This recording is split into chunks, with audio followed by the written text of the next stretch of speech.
through Contraries. If I am to believe that he controls the destiny of dust, unseen maneuverer of mortal souls, then I must needs lay my implicit trust in the wise pattern shot with light and shade. To grow afraid or wince at circumstance were to insult his wisdoms which to us seem difficult, since who am I to doubt, prevaricate or insolently ask?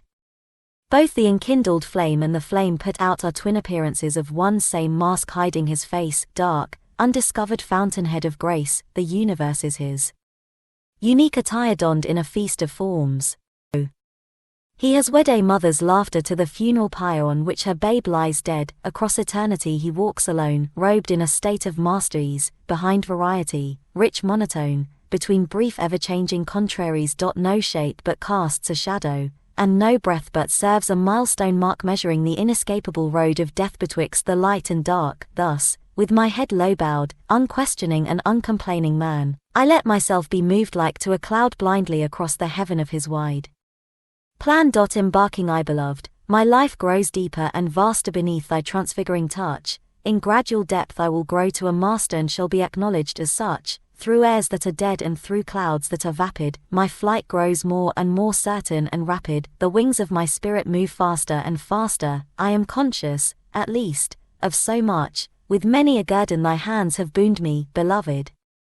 With many and many a gift, in what a brief while thou hast wrought me and tuned me lyre-like to a fire-like note to uplift the music of being, intense though desireless, whose rhythm is happy and mighty and tireless, strengthening my substance. Now nothing can wound me, no arrow of time, be it ever so swift. The darkness is conscious that it is thy ray time, already thy lustres are streaming apace. All life is becoming a diamond daytime with one orb in the heavens, thy magical face, with a poise of repose.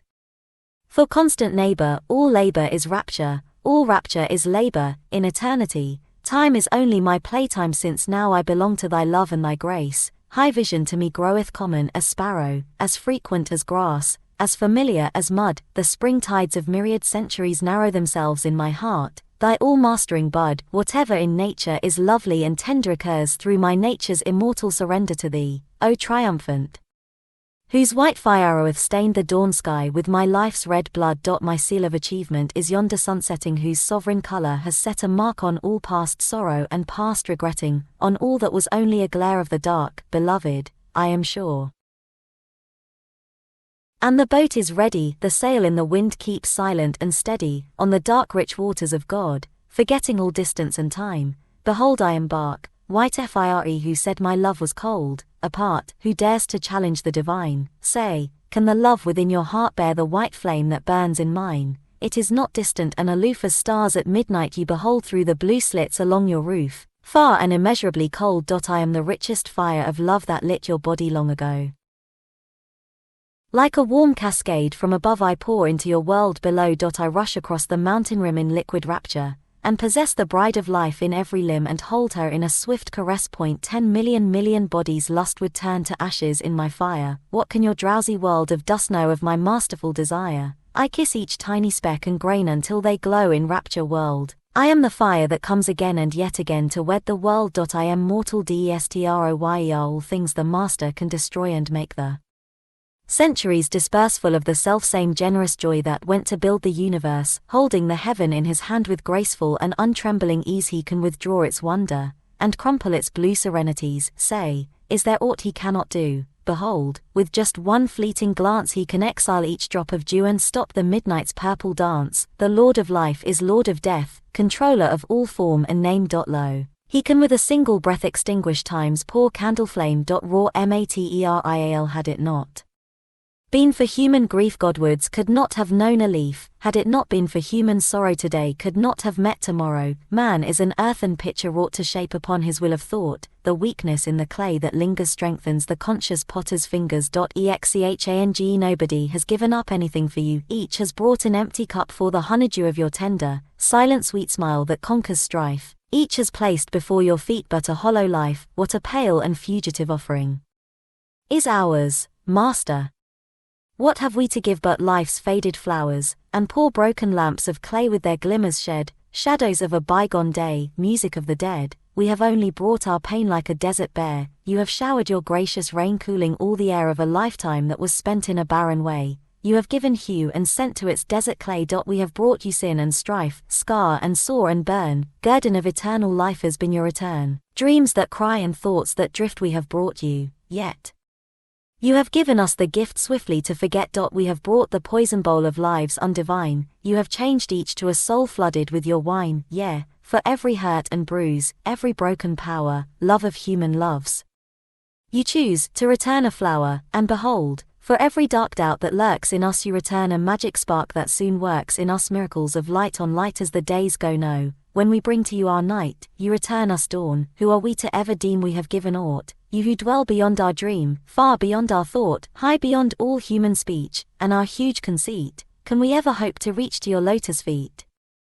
We have brought you all the mud with its flowerless gloom, you have slowly made it bud, and break and bloom. We have brought you hearts of grief, shame and misery, you have opened them to leaf on your magic tree. Nobody has given up anything for you, each has brought a hollow cup stained and broken, too. You accept it with a smile, make it whole again, and within a little while flood it with your rain. Wing intoxicated, my will is like an olden and lonely standing hill, God's solitary eagle of vision, proud and regal with pinions wide and golden is monarch of my will is like an olden and lonely standing hill. My love is like a boundless ever unclouded sky, no shade shall ever trample its azure, deep and ample, below, time is a soundless and ineffectual cry. My love is like a boundless ever unclouded sky. My soul is like a lonely ripe luster warmth that leavens millenniums of greyness, and mortal farawayness, keen as a star when only one star is in the heavens. My soul is like a lonely ripe luster warmth that leavens. My hope is like the playing of some ecstatic flute, when,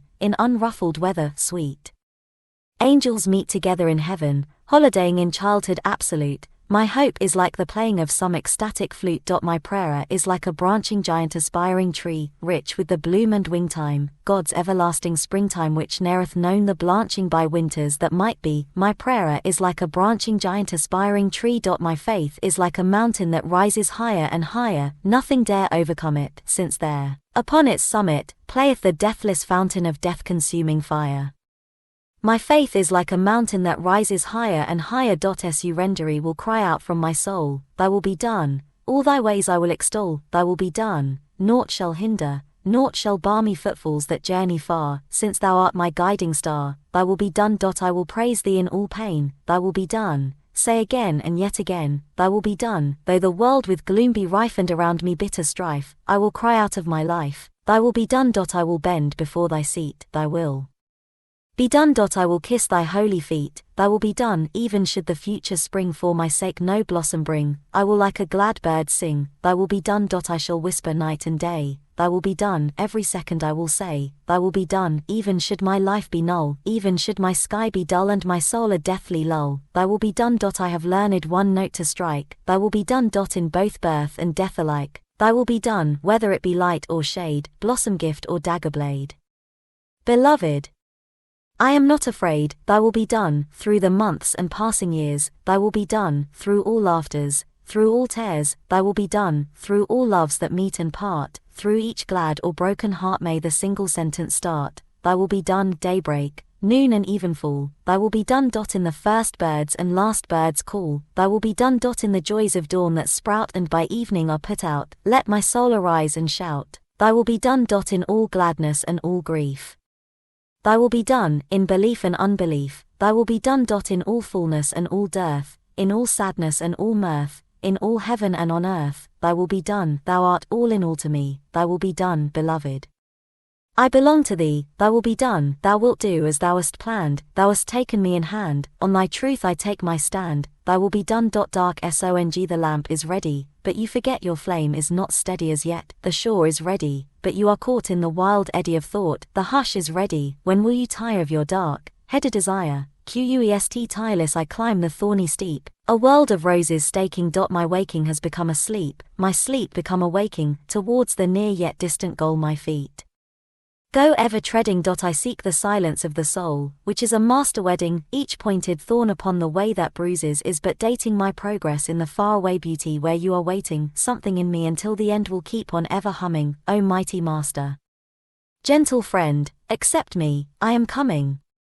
Tireless I climb the kindling steep, a shadow world forsaking. My waking state is now asleep, my sleep is now awaking. In come in whatever form you like, come as the fiercely reddening storm, or as the cooling cataract, in any form, O Master. I am prepared for anything that comes from your unfaltering hand. I will not moan or say a word, I'll understand, O Master. Come in whatever form you like, or make me sing or strike me dumb, in any way, at any time, but only come, O Master. Resting place they are. All tired of wandering, lone languid winds of noon and the long-drawn evening shadows with the cold returning moon, and between the morn and the midday white-bodied clouds that roam are waiting to rest upon your breast which was always their real home. They are all weary with wandering, long nights filled full of our tears which seek and seek but never find the meaning of months and years, and the star on star that twinkle and whirl through the deepening gloam are waiting to rest, O love, on your breast which is surely their long-lost home. Time, that old grey shepherd, with gold-black sandals on, is weary of driving his sheep of ours across the wide meadows of dawn, and our thoughts and dreams are tired under the sky's blue dome and yearn to rest on your quiet breast which was always their only home. Uniprisoned all the chains have slipped and fallen, all the prison walls are cracked, from the morning sky what glory pours down like a cataract. Suddenly to streams of splendor melt the stones so dark and firm. We have in a sudden moment served out life's entire term. No more shall we watch the twilight sadly from behind the bars, no more feel the separation from the high and distant stars. No more shall we hear the tolling of time's ponderous prison gong which have marked our creeping moments melancholily so long. Hark! The prison locks are opened and the prison gates unbarred. No more shall we cast sad shadows on the lonely prison yard, brothers. No more shall we suffer prison living cold and damp, nor compose life's master poem the flickering prison lamp. Come, the ancestors await us in celestial voiceless bands, they have brought us victor garlands shining whitely in their hands. Silence blows her silver trumpets to announce the great event of the world's swift liberation from its old imprisonment. Loyalty will wait for you though you may not come, though the hours be lonely and the night be dumb. I will leave the door open wide in case you wish some day to step inside, even though small and narrow be the room and full of a sort of half-lit gloom. I will light my little dim lamp of clay, hoping that you may arrive some day. I will weave the garland, love, for you though you come not, and yet in case you do. I will plant a tree in my garden plot, it will flower in the silence at the thought that you may come suddenly, at the end of this waiting on the edge of ages. Friend, wayfaring. Deeper I grow and dumber as the golden days go by, for my life has reached its sum unfolding a fiery sky, all outer clash and clangor are lost in a golden languor, and nothing is now welcomer than this noonday silent and high, and nothing is really deeper than the mood that thy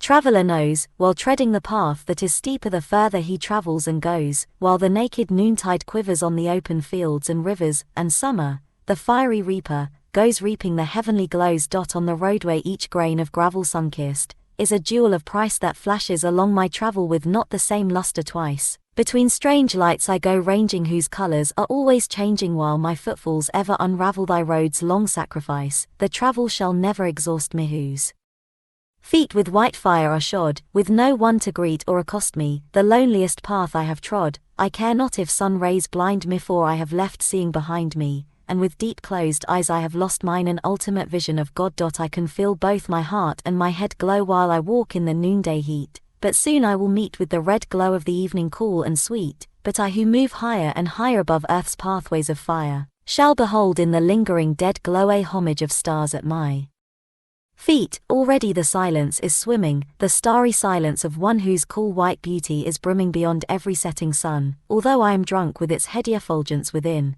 I am steady and my lone lamp needs no trimming, it will laugh when the day is done.